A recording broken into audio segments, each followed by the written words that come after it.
Hello hi అందరికీ నమస్తే. Welcome back to DVS new channel. మన ఛానల్ని ఎవరైనా కొత్తగా చూస్తే please subscribe and like and share.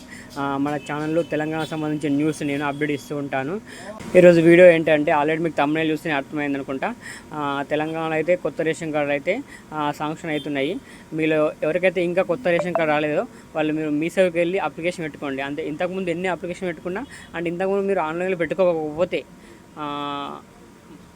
మీరు ఇప్పుడైతే వెళ్ళి మీ సేవలో అప్లికేషన్ పెట్టుకోండి కొత్త రేషన్ కార్డు గురించి. ఇంకోటి ఏంటంటే మీకు రేషన్ కార్డు వచ్చిందా రాలేదా అని మీరు మొబైల్లోనే సెర్చ్ చేయొచ్చు అన్నమాట. ఎఫ్ఎస్ఎస్ అని గూగుల్కే సెర్చ్ కొట్టండి. సెర్చ్ కొడితే మీ పేరు మీద రేషన్ కార్డు ఇష్యూ అయిందా కాలేదా మీకు ఏర్పడుతుంది. ఒకవేళ కాకపోతే మీరు మీ సేవకి వెళ్ళి ఆన్లైన్ చేయించండి.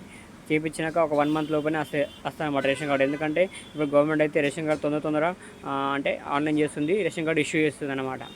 అందుకే మీకు రేషన్ కార్డు రాకపోతే కంపల్సరీ మీరు వెళ్ళి మీ సేవలో అప్లికేషన్ పెట్టుకోండి. అలాగే కొత్తగా పేర్లు యాడ్ చేయాలన్నా కూడా తొందరగానే యాడ్ అవుతున్నాయి అట్లా. అందుకే ఇప్పుడే అందరూ ఎవరికి రేషన్ కార్డు లేకపోయినా కంపల్సరీ మీరు మీ సేవకి వెళ్ళి యాడ్ చేయించుకోండి. కొత్తగా అప్లికేషన్ అప్లికేషన్ పెట్టుకోండి. అలాగే ఇంకోటి ఏంటంటే నా ఛానల్ని ఎవరైనా కొత్తగా చూస్తే please subscribe and like and share. Please support.